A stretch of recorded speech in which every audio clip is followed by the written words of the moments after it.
भले ही लड़ लो झगड़ लो, लेकिन परिवार से अलग होने की कभी मत सोचो, क्योंकि उन पत्तों की कभी कोई कदर नहीं होती जो पेड़ से गिरकर अलग हो जाते हैं। हाय गाइस, मैं हूँ सोनिया, आप सबके बीच एक इंटरेस्टिंग कहानी के साथ, कहानी दिल से। राघव आज ऑफिस से जल्दी ही घर आ गया था। आज उसका दिन बहुत ही बुरा गुजरा था। आज उसकी बॉस के साथ उसकी बहुत ज़्यादा कहासुनी हो गई, जिसकी वजह से राघव को बहुत ज़्यादा गुस्सा आया। अब वो बॉस से तो कुछ कह नहीं सकता था, तो ऐसे ही मन में उन सारी चीज़ों को दबा के वो घर आया। तो राघव के बेटे ने उससे पूछा कि पापा, क्या मैं आपसे एक छोटा सा सवाल पूछ सकता हूँ। राघव को बहुत ज़्यादा गुस्सा आया था। तो जब उसके बेटे ने उससे पूछा कि क्या मैं आपसे सवाल पूछ सकता हूँ, तो उसे और भी ज़्यादा गुस्सा आ गया। पहले तो उसने उसे बहुत ज़्यादा डांट लगा दी, लेकिन फिर उसने सोचा कि मैं किसी और का गुस्सा अपने बच्चे पे क्यों निकाल रहा हूँ। तो फिर राघव ने पूछा कि हाँ, तुम पूछो, मुझसे क्या सवाल पूछना चाह रहे हो। तो राघव के बेटे ने पूछा कि पापा, आप एक दिन में कितने पैसे कमाते हैं। ये बात सुनकर राघव को और भी ज्यादा गुस्सा आ गया। उसने कहा कि तुम्हें क्या करना है, मैं एक दिन में कितने पैसे कमाता हूँ। तो राघव के बेटे ने कहा कि प्लीज पापा, आप मुझे बताइए, आप एक दिन में कितने पैसे कमाते हैं। तो राघव और चिड़चिड़ा हो गया।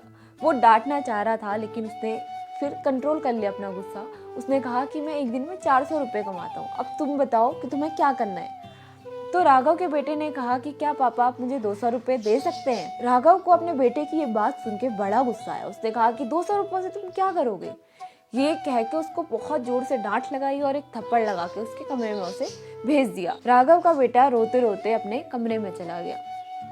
कुछ देर बाद जब राघव का गुस्सा शांत हुआ, तो उसने सोचा कि मैं इतनी मेहनत किसके लिए कर रहा हूँ, सिर्फ अपने बेटे के लिए। तो वो उसे मनाने के लिए उसके कमरे में पहुंचा।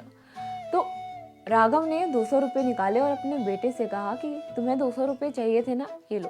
तो राघव का बेटा खुश हो गया। राघव के बेटे ने अपने पास भी 200 रुपये जमा किए थे। वो पैसे उसने अपने पापा के हाथ पे रख दिए। तो राघव ने कहा कि जब तुम्हारे पास 200 रुपये पहले से थे, तो तुमने मुझसे 200 रुपये क्यों मांगे। राघव के बेटे ने कहा कि ये 200 रुपये मेरी तरफ से, ये 200 रुपये जो आपने मुझे दिए थे, ये मैं आपको 400 रुपये दे रहा हूँ। पापा, क्या प्लीज़ आप मेरे साथ सिर्फ दिन का 1 घंटा बिता सकते हैं। मुझे आपसे बहुत ज़्यादा बातें करनी है, मुझे आपको अपने बारे में बताना है। ये बात सुनकर राघव को कुछ समझ नहीं आया। वो खुद को इतना शर्मसार महसूस कर रहा था कि आज मेरा बेटा मुझे पैसे देके मुझसे मेरा समय मांग रहा है। ये बात सुनकर उसकी आंखों से आंसू आने लगे। वो पैसे उसने उसे वापस करे और जोर जोर से रोने लगा। और उसने कहा कि बेटा, मुझे माफ़ कर दो बेटा, मैं तुम्हारे लिए ही इतनी मेहनत करता हूँ और तुम्हें ही मैं समय नहीं दे पा रहा, इसके लिए मुझे माफ़ कर दो।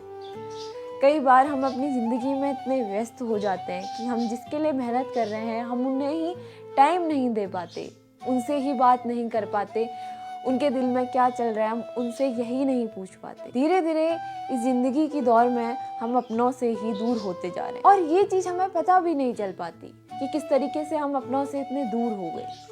तो गाइस, यही थी मेरी आज की छोटी सी कहानी। आपको कहानी कैसी लगी मुझे कमेंट करके ज़रूर बताइएगा। अगर आपको कहानी अच्छी लगी तो इस वीडियो को लाइक कीजिए, शेयर कीजिए।